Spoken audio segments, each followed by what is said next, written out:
morning, Anchor Church. How we doing? Good. Hey, Bonnie Jean just mentioned, to which you responded with a great golf clap, that my name is Mason, and I am the pastor at Anchor Church in Lakewood, and it's such a joy to be with you. I don't often get to be here on Sunday mornings, but man, I love when I do get to be here. So thank you for having me. What an honor to join you in worship this morning. To continue our series, we're in a 3-part series right now called Terrible Beauty. Terrible Beauty this is the series we're in, but it's also a shared title with Pastor Brian's new book. Anyone excited for Brian that he wrote a book? What a huge accomplishment. Huge accomplishment. It's incredible. So the title, Terrible Beauty, for the book, but also for the series, is there because Terrible Beauty gets at the truth that the hardest things, the very hardest things in life, in God's hands actually shape us into people who are marked by his beauty, strength, and holiness. This 3-week series is exploring how our deepest trials can actually become the soil of transformation as we follow Jesus through the uncertainties and the difficulties woven into everyday life. So last week, we were in Psalm 23, and we talked about the reality that seasons of life come and go, that there are seasons where we're in green pastures and we're near still waters, and seasons come where it feels like we are in dark valleys. And the point is not for us to try to get ourselves out of dark valleys into green pastures, and once we're in green pastures to stay there. It's actually not about the place, it's about the person. It's the witness of being close to Jesus. Wherever he is, even if it's in the dark valley, being near the shepherd is the best place that we can be. Today, we're continuing this series by talking about something that you might not be surprised to hear about in church, but I hope that the word itself doesn't just cause you to immediately check out, but maybe lean in, because I wonder how many of us know this word and actually haven't quite explored its depths in the way that we might today. And that word is faith. That life requires faith. Steps of faith are going to be necessary all throughout life, in following Jesus and even just life as a human being. You know, it was about 3 years ago now that I had a series of conversations that were profoundly important in my life.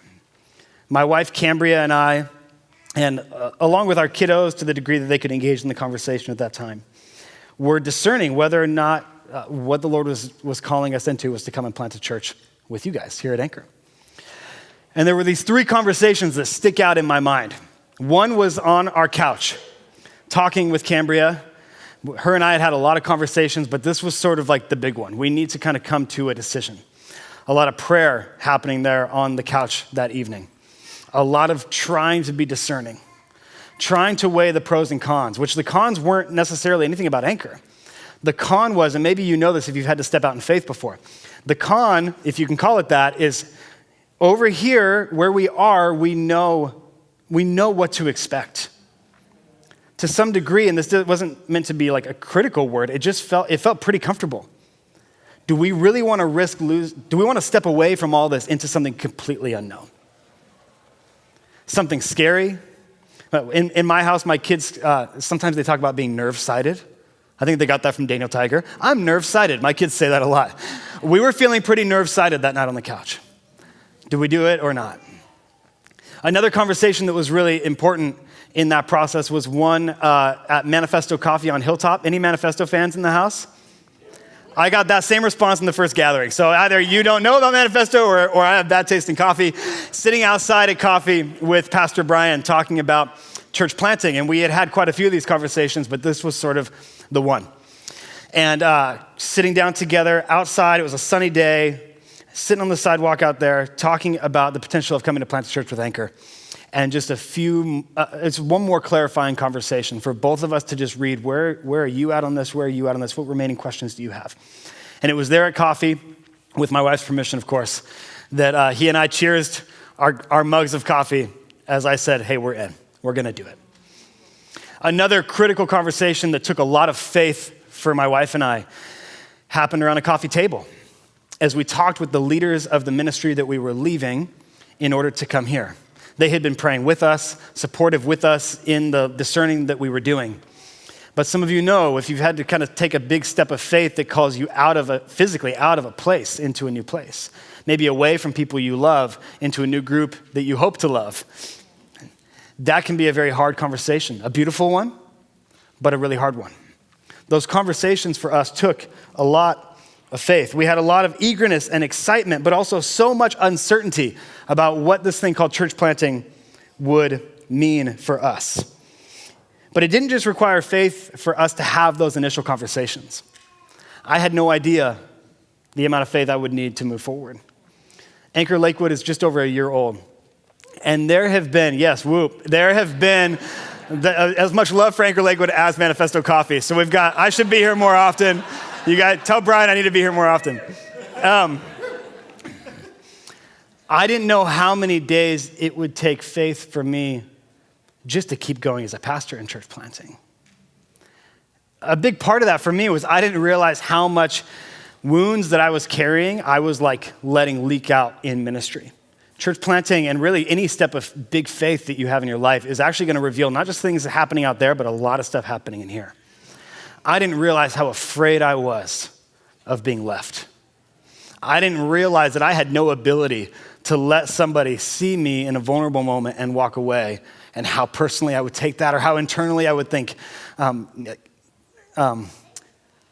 is this going to be the story of my life that I'm left? In church planting, you have, and reasonably so, you have a lot of people who come into a space that you're trying your best to curate well. And they listen to a sermon that you've poured your heart into. And then they go. And that's okay. But it wasn't okay for me and some of the wounds I didn't know I was still carrying. I didn't know I was so passionately and eagerly trying to hold on and to control every situation in church planting in that first year. It was burning me out, and it was requiring so much faith just for me to take one more step out of fear of being hurt. Have you ever had a moment in your life, and maybe it's not been church planting, where you have stepped in faith into something that feels a little nerve-siding for you? There's potential, but there's so much unknown. And in stepping into that unknown, there's things you're feeling bubble up inside of yourself that you didn't know were there. Things that you didn't know you still wrestled with. Fears you didn't know that you had. Life is going to require us often to take steps of faith, and some of those steps of faith are going to be leaps of faith. One such experience that I can relate to is the biggest faith decision probably that I've ever made, which was saying yes to Jesus for the first time. I was a junior in high school, and I had every reason to believe that the friend group that I had grown up with, we were tight, we were like family. But I had every reason to believe that if I actually did this, if I actually said yes to Jesus and gave him my life, that I would lose these friendships. Now, I didn't know that to be true, but I was pretty confident that's what was going to happen. And yet at the same time, I felt Jesus drawing me to him. And if you know my story, I said yes to Jesus my junior year of high school, and I lost every friendship that I had. All those friendships were severed immediately. I found myself completely alone, isolated, having Jesus and excited about my new faith, but feeling a whole lot of pain at the same time. Following Jesus requires an initial yes. At some point, if you are going to say yes to following Jesus, you have to say yes. But also, following Jesus requires daily yeses, some of them bigger than others. Jesus is not just in the business of kind of saving us and then being hands-off for one day meeting us in heaven or something like that. He actually wants to be intimately involved in our lives. He's a good shepherd, like we talked about last week, who wants to lead us, which means every step is an act of saying yes. The life with Jesus is the life of faith. Some of those steps of faith are huge. Some might feel minor. But you cannot escape the reality that Jesus will invite you into things that you cannot control and in which you don't know what's coming around the corner. We will often be called to take steps of faith. I want to ask a simple question this morning. While we might not have all the answers as we take a step of faith with Jesus, that's why steps of faith are called faith. While we might not have all the answers, is there anything we can know for sure? Is there any truth that applies to every one of us in the room this morning, no matter what step of faith Jesus is calling us to take? is there anything with all the unknown that comes in a step of faith, is there anything that we can know for sure? And I think there is. I think Scripture gives us some of those things, and we're going to cover 3 of them this morning. In one of the most dramatic stories in the Bible. It takes place in the Old Testament book of Daniel, chapter 3. And this story revolves around 4 characters. First character is a king, King Nebuchadnezzar of Babylon. Now, what you need to know, in the Old Testament, Babylon was like all of evil personified. Babylon was the worst, and the king of Babylon, the worst of the worst. So here you have King Nebuchadnezzar. And then you have these 3 young men, Shadrach, Meshach, and Abednego. Now, Shadrach, Meshach, and Abednego were living in Babylon against their will. They were Israelites from the land of Israel. If Babylon is the worst place, Israel is the best. Israel is where God is. That was the view of these men. So to be carried off in exile into Babylon was about the most horrendous thing that could happen. And to make matters worse, King Nebuchadnezzar makes a decree. He builds this image in the plain of Dura, in this place in Babylon. Let's just read it together. Daniel 3:1, it says, King Nebuchadnezzar made an image of gold, 60 cubits high, 6 cubits wide, and set it up on the plain of Dura in the province of Babylon. And what King Nebuchadnezzar did, and scholars have different thoughts on what this image might have been. It might have been an image of King Nebuchadnezzar himself. It might have been an image of one of the many gods that he worshiped. King Nebuchadnezzar makes this decree. Every day, when you hear this certain kind of music played, you will know that that is your cue, wherever you're at and whatever business you might be in the middle of, to turn and face in the direction of this image and to bow down and worship it. Now, this is a problem for Shadrach, Meshach, and Abednego, because the God that they worship, Yahweh, the creator God of the Bible, has said, you shall have no other gods before me, you shall not worship any image. And so they have a decision to make. And to make matters worse, King Nebuchadnezzar, being the king of Babylon, said, hey, anyone who doesn't do this, I've got this nice big fire pit in my palace, and I'm going to go ahead and throw you into it.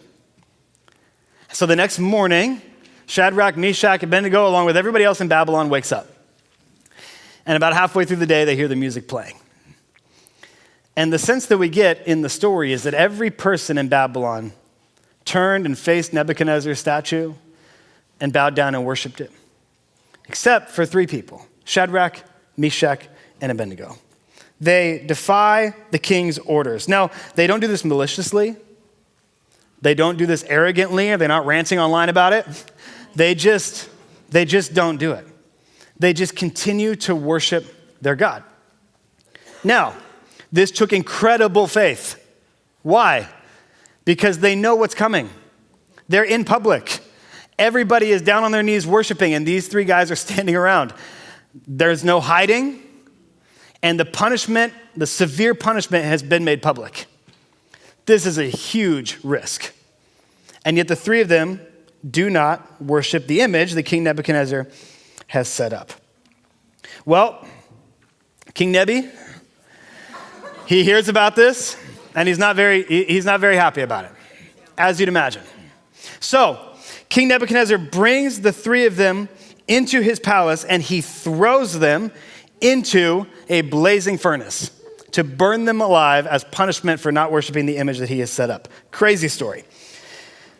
Can we know anything when we take steps of faith and say yes to Jesus? That first initial yes, that's a big risk. Or maybe that one more thing that Jesus is saying, hey, I want you to take this step next. Is there anything we can know for sure when we take a step of faith? Yes, here's the first, if you're taking notes. A king's gonna do what a king's gonna do. When you take steps with Jesus, there is no guarantee that you won't get pushback from all kinds of authorities and relationships. Probably none of them will be an actual king in your life, but they will be people who hold keys in your life. There is no promise that you will not face pushback from such people. There is no promise that when we say yes to Jesus, we will not also face trials. That as we walk in faith, some powers might respond with some version of fire and rage. Now, you're like, this is super encouraging. Thank you. No, just wait. There's this point in the story where after King Nebuchadnezzar sees he throws the men into the fire. And something happens. We'll get to it in a minute. But there comes this moment where King Nebuchadnezzar says that the God of Shadrach, Meshach, and Abednego is actually the true God. He has this change of heart. Look at Daniel 3:29. Therefore, this is King Nebuchadnezzar speaking. Therefore, I decree that the people of any nation or language who say anything against the God of Shadrach, Meshach, and Abednego be cut into pieces and their houses be turned into piles of rubble, for no other God can save in this way. So he's on a journey with the Lord. He's starting his process, right? But something in his heart is still very much the same as it's always been. But for whatever change is happening, what caused it? Look at this. Daniel 3:25, after he throws the 3 men into the fire, King Nebuchadnezzar stands up and he says, look, I see 4 men walking around in the fire, unbound and unharmed, and the 4th looks like a son of the gods. Traditionally, this is viewed, this 4th man in the fire, Christian scholars would say that is the this story is happening long before the time of Jesus, but that is the pre-incarnate Jesus. That is Jesus showing up in the fire with Shadrach, Meshach, and Abednego. A king is going to do what a king is going to do. Here's what I mean. When you step out in courageous faith and you say yes to whatever it is that God is calling you into next, you will find that you are not always in control and that you are never alone. Some kings, some authorities, some powers might simply disagree with your decision to say yes to Jesus and that thing. And some might be full of rage and declare war. Saying yes to Jesus might put you in fiery situations. If that happens, remember, a king's going to do what a king's going to do. And what does King Jesus do? He stands in the fire with you. This is what he does. Jesus does not shout encouragements from outside the fire. He's with you in the midst of it. Can we be sure of anything when stepping into the unknown, into courageous faith? Yes. Kings are going to do what kings are going to do. And with King Jesus, that means you are never alone. There is another with you in the fire. He stays by your side even when things are hot. Second thing we can be sure of as we step out into faith and say yes to what God is calling us into is that whatever the cost, he's worth it. There's this moment where King Nebuchadnezzar tells Shadrach, Meshach, and Abednego, I'm going to give you one more try. Bow down, worship the image I've created, and if you don't, this fire is for you. And Shadrach, Meshach, and Abednego, they respond with these words in Daniel 3:17 and 18. They say, if we are thrown into the blazing furnace, the God we serve is able to deliver us from it, and he will deliver us from your majesty's hand. But even if he does not, we want you to know, your majesty, that we will not serve your gods or worship the image of gold you have set up. He will deliver me, and even if he doesn't. Here's the 2025 Mason translation, which means you can take or leave it. God will help us. And even if his help does not look the way we expect it to, he's still good. Yeah. These friends had tapped into a truth that can bring us immense peace as we step out in total and blind, courageous faith, because the prize is not the outcome, it's him. You've got to see that this morning.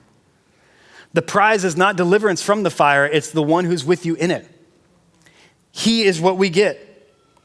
What we get when we step out in faith is more Jesus.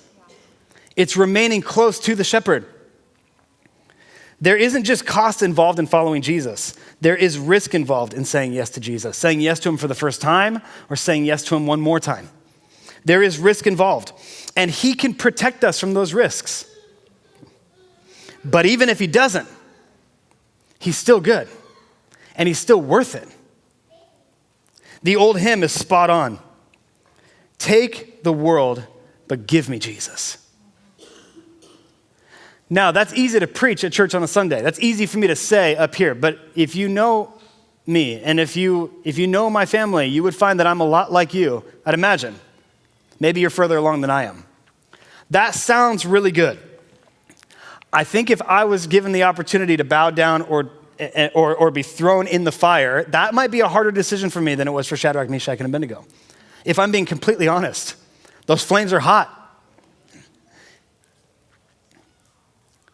No matter the cost, he's worth it. What makes us think that? Here's what I think makes us not think that sometimes. That we view Jesus simply as the one who saves us. We check the box for eternal salvation in him. We make church something that we put on the calendar every once in a while. And most of the rest of life goes relatively unchanged.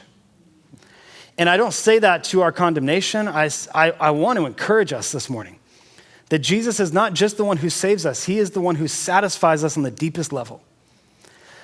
One of the greatest lies of the enemy and one of the greatest, I think, misses in the church is that we have kind of relegated Jesus to this box of sort of ethereal afterlife ticket to heaven without seeing him as the one who actually is more satisfying today than all the things that you think are going to satisfy your heart. He actually gives more joy and peace and freedom than anything that you're tempted to think, that's where I'm going to find joy today. That's where I'm finally going to get freedom. That's where peace will be found. I said yes to Jesus, but my identity still comes through this thing. There is so much joy to be found, my friends, in opening our hands and saying, look, I have believed, and in fact, if you're anything like me, in the last 24 hours, I have believed there are other things that are going to give me more joy or satisfaction. And I know that because I've jumped on things that are just stupid, in hindsight, that I shouldn't have believed would actually satisfy me. Or I envy those who have them and I don't. As if I haven't been given the ultimate prize already in Jesus Christ himself. Jesus is worth it, no matter the cost. And the third thing, taking steps of faith and saying yes to Jesus can be a scary, costly, uncertain business. But we know that Jesus is going to do what he does. He's worth the cost. The third thing we can be certain of is this, that King Jesus has a different fire.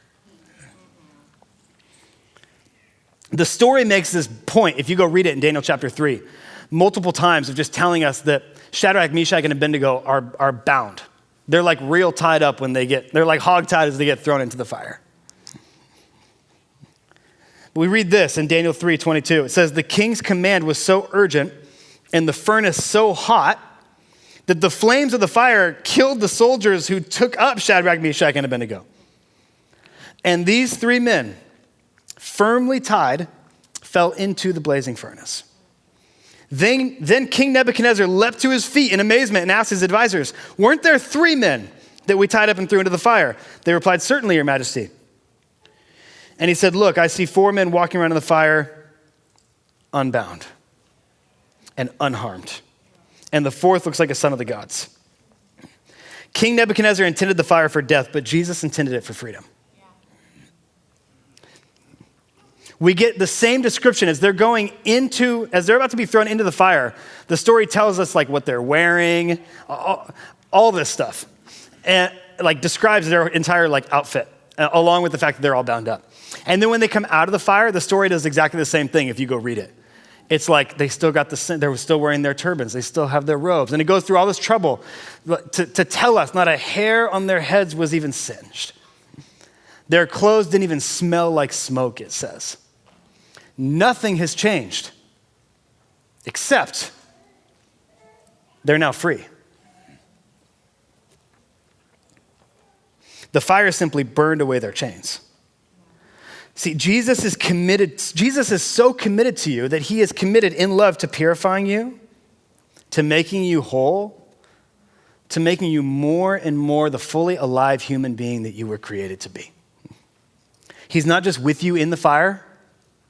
He's not just able to deliver you from the fire. He's not just worth the fire no matter how much it might feel hot. But he will use the fire for your good. How can we be sure of this? Because a true and better Shadrach, Meshach, and Abednego has come. See, there was another who was thrown into the pit of death, only to walk out full of life and freedom. The scriptures tell us a story about Jesus Christ that is very similar to this one, and yet is notably different. Here's what I mean. These three friends were completely unharmed, but Jesus was severely harmed on our behalf. These three friends survived the whole ordeal, but Jesus of Nazareth died in the process of being crucified. These three friends were never alone, but Jesus was abandoned by his friends and lay alone in the tomb. And here's the most important difference in the two stories. Their pit broke their chains, but his pit bought your freedom.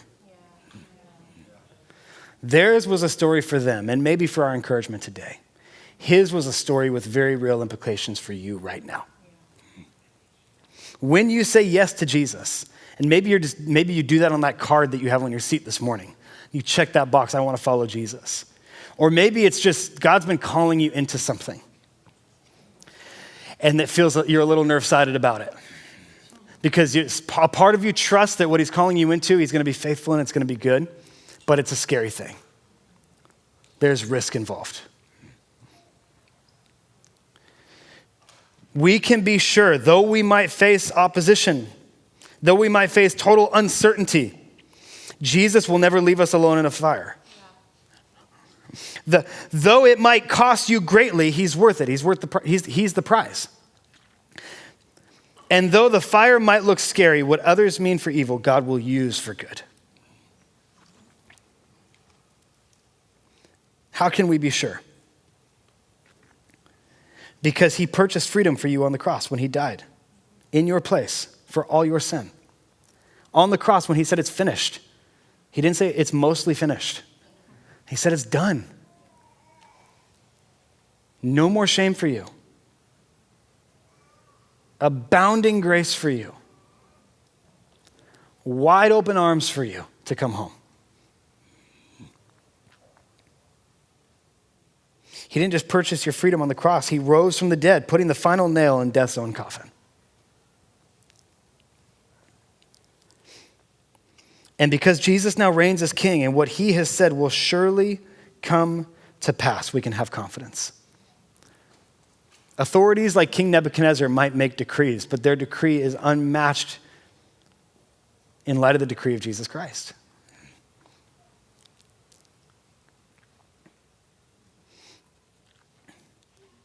If you can hear one thing this morning, it's that you are promised that you are not alone. You don't have to carry that burden on your own. You don't have to carry shame on your own. And you don't have to be paralyzed by fear of what God's calling you into. He will not leave you alone in the fire. He might completely deliver you from every fear you have about the situation, or he might not. And even if he doesn't, what might feel crushing to you is actually just bringing new life out of you. He's good and faithful in that process. He's trustworthy even in the fire. So I want to encourage us to respond simply today with one thing. I want to encourage everyone in the room, and I'll include myself in this, to say yes to Jesus. For some of you, it's the first time. And again, you might just want to check the box on that card so that we know that you're starting a relationship with Jesus, and we can not be weird about it, but just be here to help. We don't want you to check that box and then be alone. We want you to know that we support you and we're with you and we want to resource you. And maybe today is the first time you say yes to Jesus. Maybe today is the day when you finally say yes to the thing he's been calling you into, the step he's been inviting you to take that you've been hesitant with. There came a time when we were weighing, Cambria and I, the church planting thing, when our prayers were almost like unfaithful prayers. We came to a point where we were so certain God had said yes, but we were still praying on it because we were nerve-sided and we were like, Lord, and we would kind of prefer to stay where it's comfortable. Maybe today's the day when you're not saying yes to Jesus for the first time, but you're saying yes again. He's been inviting you into that next step. You know what it is. Maybe it's baptism on Easter. It could be any number of things. I don't know what it might be for you. Maybe today's the day when you say, yeah, okay.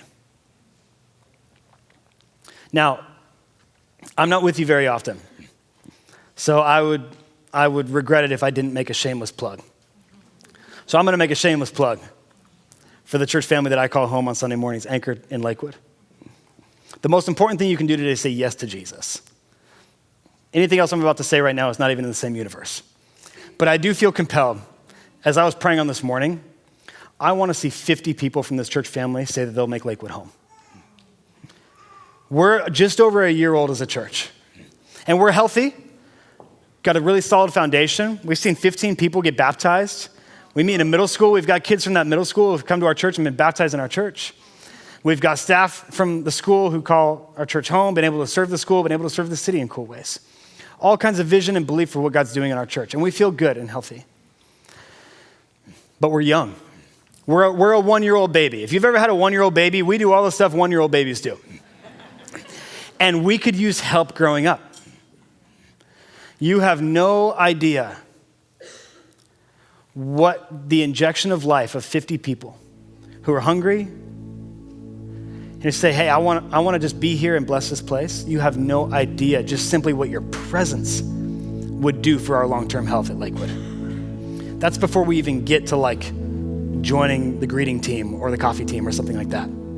Just your presence would mean the world to those who are pouring out heart and soul to make that place home. Now, I promise you, it's not going to be that comfortable. I think it's pretty cool, and it's not like I hope it's not a fiery trial for you. But we meet in middle school. It's not the sexiest building. We set up and we tear down. It can be hard work. But the fruit that we're seeing and the belief that we have in this seed that's been sown, man, I want to invite more gardeners to come in and help us tend to that. And then just from a place of being excited about what God's doing, I just want to invite you to come and see. We need some help growing up. And maybe, for some of you, there's crossover here this morning, where the thing that God is calling you to say yes to next has been to step in with us. I've talked to a handful of people this morning who have said, yeah, I've been thinking about it for about a year. And just so you know, I might be a pastor of that church, but I'm a human being. I'm a dad, I'm a husband. A lot of those buts that are often given, I've got them too. We were here for a year putting down roots before we went to plant. It was so hard for my little kids to leave their friends here and go to a new place. I get that as a parent. There were things in me that where I preferred to be in a little bit of a bigger crowd so that I could hide. It was scary to go into a place where I was seen. It was easier for me to be in a place where it wasn't as though my hands were needed on a regular basis. It was hard to step into a thing where I'm like, this is going to really require something of me. I get it. Whatever it is in your head right now where you say that's not me because boom, boom, boom, boom, boom. On some level, I don't know your story, so I won't say I get it, but if we could sit down and talk about the year that my family's had, we probably get it. But I just want to invite you.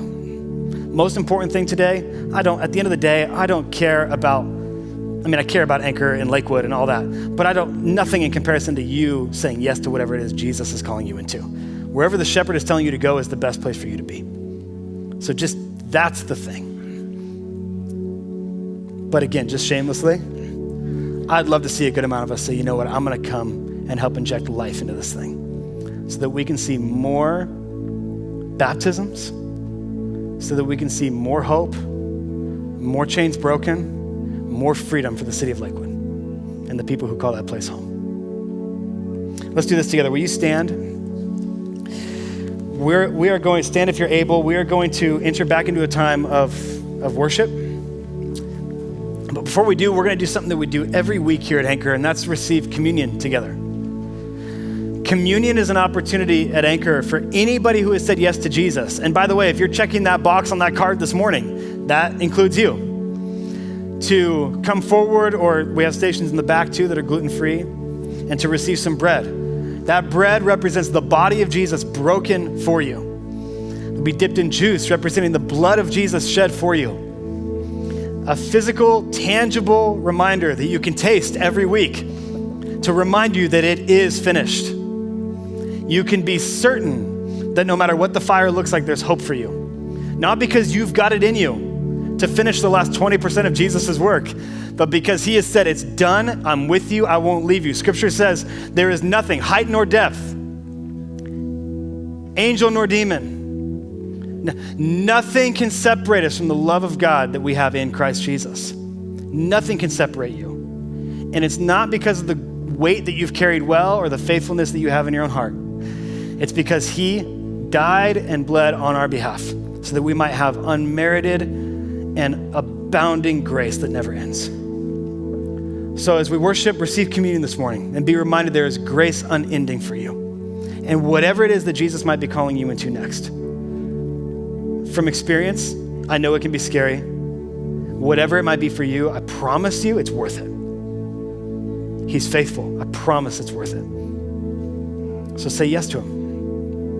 If you are by chance at all interested in talking more about Anchor Lakewood, I'm going to be in the annex right out there. I'd love to talk with you. When you come say hi to me, I'm not thinking, okay, great, you're signed up for anything. Nothing weird. I would just love to talk with you, answer any questions you might have, pray with you if you could use prayer and discernment. Let's worship together. Let's receive communion. And let's be a church that in big ways and in small ways says yes to Jesus. Amen? Okay.